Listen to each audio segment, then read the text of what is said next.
cidade dos cones, Auckland. Olha o tanto de cone que tem isso aqui. Tem mais Auckland, tem mais cone na Nova Zelândia do que pessoas. Mas é muito legal. Deixa eu filmar pra vocês aqui. A gente está entrando aqui na 16, que é State Highway 16. Estão fazendo obras aqui agora. Estou saindo aqui da casa de duas pessoas da igreja. Um dos anciões, o Eduardo Agostini, e a Pamela, família querida. O Baiano também, Felipe Baiano, que está voltando para cá. Passei ali na casa do Felipe e da Suelen para vê-los também, mas eles não estavam. Deixei as coisas lá. Ali assim, ó, ali está o centro, para aquele lado lá está o centro da cidade, está bem distante, vocês não vão conseguir ver. E aqui eu estou nessa highway, nessa motorway. Highway não, motorway. State Highway. Eu chamo State Highway mesmo, mas não é uma highway. Ela não tem um limite de velocidade tão alto igual uma highway. É difícil de filmar aqui. Aí, vamos ver assim. Eu lembro quando eu cheguei a primeira vez aqui em Auckland, quando o Marcelo foi me buscar no aeroporto, que a gente olhou e eu falei, nossa, parecem os morros do Rio de Janeiro. Aí a gente toma um susto, porque a gente estava esperando, é claro, a gente está acostumado a pensar em cidades do primeiro mundo, como todas elas, uma cópia de Nova York, uma cópia das cidades americanas principais lá, né? E na verdade não é assim. Ser primeiro mundo não significa necessariamente que você copie tudo. Aqui tem muitas cidades, aqui existem muitas cidades que são quase parecidas, são muito parecidas com o Velho Oeste americano. E é engraçado porque eles efetivamente gostam de manter essa característica aqui em alguns lugares do Velho Oeste. Então as casas são de madeira, a arquitetura é arquitetura de 1800 e pouco, e eles preservam isso. Eu acho isso legal. Obviamente que agora as casas mais modernas sendo construídas, elas são casas mais modernas, bem mais, de uma forma mais contemporânea, né? A casa que a gente está saindo da casa que a gente morou esse ano para mudar para uma outra. A diferença é grande no sentido de aquela casa é uma casa muito mais parecida com a casa da época da colonização do que agora é de 1920, e a gente está indo morar de 2004, entendeu? Aquela ali é a Sky Tower, lá vocês vão ver, tá bem difícil de ver lá, mas dá para ver ali próximo. Ela é o símbolo principal da cidade, então onde você for, em princípio você conseguiria vê-la, ali ó, de qualquer lado da cidade, pelo menos a torre. E aqui na State Highway, opa, difícil aqui, State Highway, aqui assim. Vou levar vocês aqui passeando, aqui ó, dos entroncamentos. Aqui a gente continua na 18, a 18 é a que vai para o centro, vai lá para Sky Tower, onde eu estava mostrando para vocês, e que fica na direita, que a gente dirige o lado direito, né, diferente, contrário do Brasil. E aqui eu vou continuar na 20, tá? Então aqui vai pegar 16, eu estava na 18, como é que eu estava onde? Eu estava na 16, e aí ali você continua na 16 para ir até o centro da cidade, e aqui eu vou pegar a 20, que é a que continua ali para minha casa, onde eu moro hoje, lá mais embaixo, só para vocês terem uma noção aí como é aqui a cidade. Então as distâncias são grandes, em certo sentido, mas tudo através de highways, de motorways. Vou entrar num túnel, aí aqui no túnel tem que colocar 80 por horinha, porque tem multa. Aqui é interessante que a partir desse ponto, vocês viram ali uma placa, aqui ó, a partir desse ponto aqui, eles medem a velocidade média, não é limite de velocidade, é a velocidade média. Então você tem que entrar no túnel e eles vão calcular o tempo em que você demorou para sair do outro lado, e se isso é compatível. Por exemplo, agora está em 50, ó, tá tendo alguma coisa aqui, tá tendo obras, então está em 50. Aquela ali não é a velocidade máxima, aquela ali é a sua velocidade média. Se você chegar lá no túnel, lá no final do túnel, num tempo que seja 60, você é multado. Se você chegar num tempo que é 70, você é multado. 55 é multado. Aqui não tem tolerância não, tá? É bem restrito, bastante restrito. Então aqui é o túnel. Esse túnel foi construído há algum tempo, tanto assim Mudou para 80 agora. Tanto é interessante, esse túnel foi construído há algum tempo, que o GPS do meu carro, que é o GPS de 2016, ele não tem, 2016, esse carro é 2016, ele não tem ele não considera esse túnel, não sabe que esse túnel existe. Então ele fica perdido. Se eu mostrar aqui pra vocês agora, ele vai falar, ué, você tá no mar. Não, tá errado, volta pra pista, volta pra estrada. Então é assim. Aqui é a cidade de Auckland. Eu gosto muito, sendo bem sincero, gostei demais, gosto muito de vir aqui na Nova Zelândia. Olhem por nós aí, nós estamos nos mudando no próximo domingo. Me lembro do Ayrton Senna em São Paulo. Aí, no final de julho, no mês de julho, nós vamos aplicar para um novo visto, para ficar mais 3 anos aqui. Recebendo o ok, ficamos mais 3 anos e no ano que vem nós aplicamos para residência. E aí, ao aplicarmos para residência, nós vamos ficar mais tempo aqui, tá? E é isso. Vamos ficar aqui até Deus nos dizer para ir embora. Esperamos que não seja tão cedo, tá bom? Ore pela minha família. Sabem que... E aí, enquanto a gente vai vendo aqui a cidade, esse vídeo eu vou subir daqui a pouco no canal, não tá como live. Mas olha, ser pastor de uma comunidade, seja a comunidade que for, é um desafio. Porque você tem que lidar, diferente de uma empresa, por exemplo, na empresa você lida com pessoas das mais diversas conformações educacionais e etc.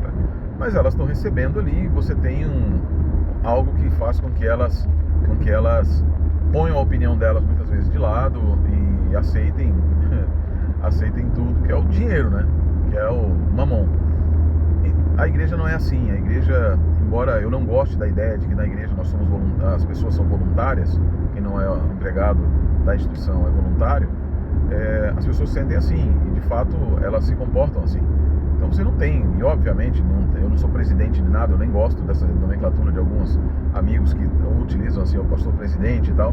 Não sou. Nós somos pregos para mostrar Cristo e a gente falha muitas vezes. A gente acaba falhando em algumas situações e a igreja, ela tem suas necessidades, a igreja local, a igreja mundial, e é um desafio.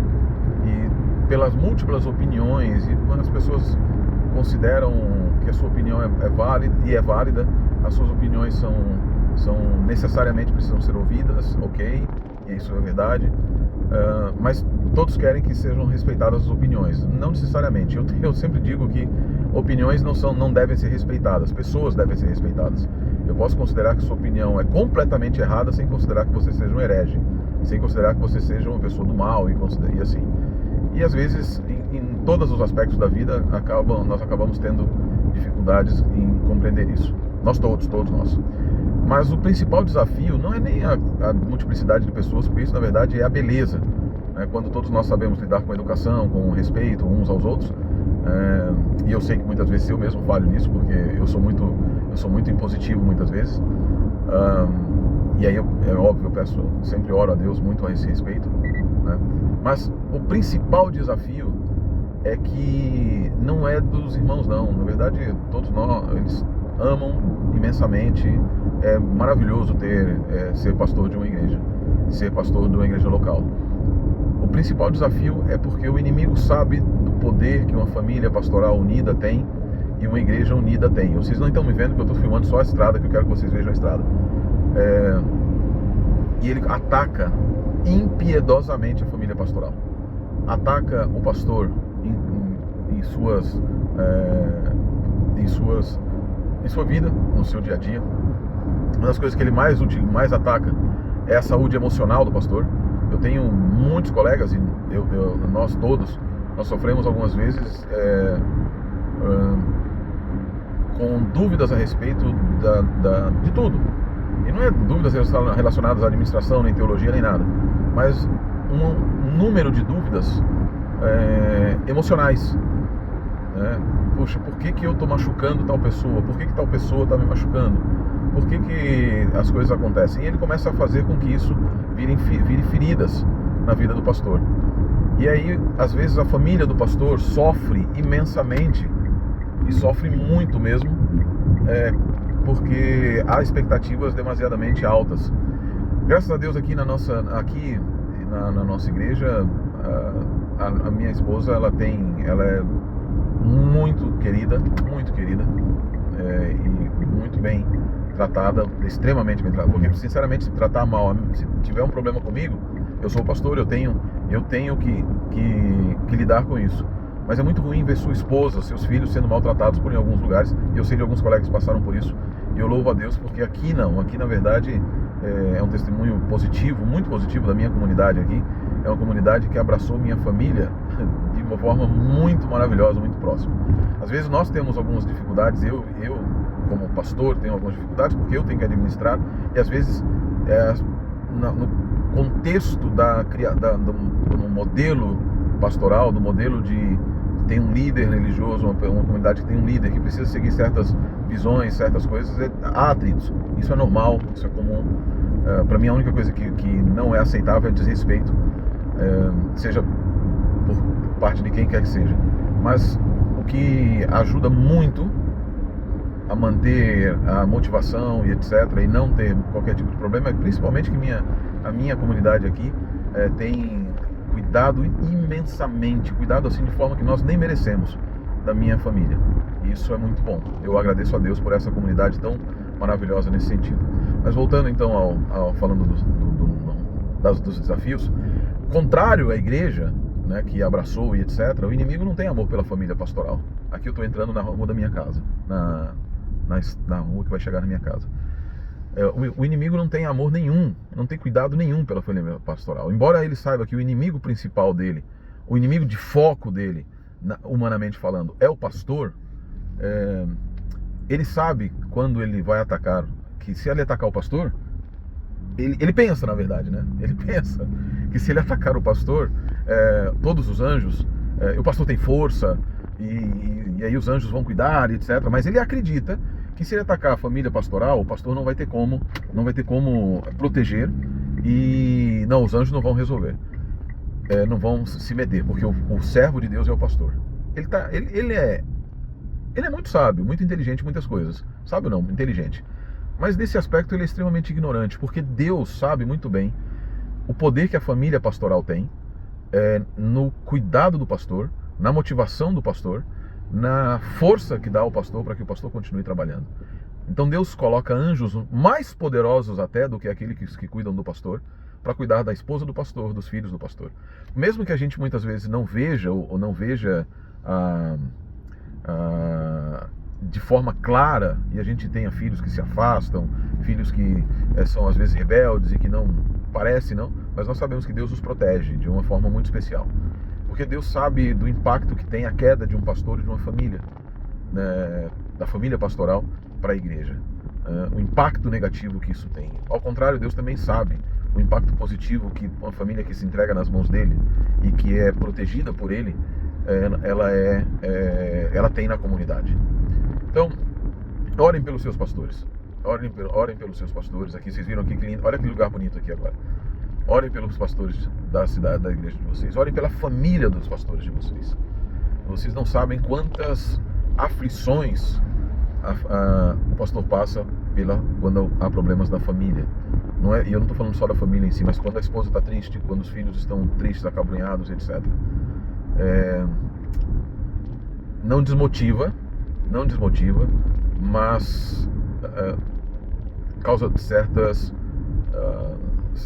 pausas no trabalho, pausas para pensar, para refletir, questionamentos a Deus.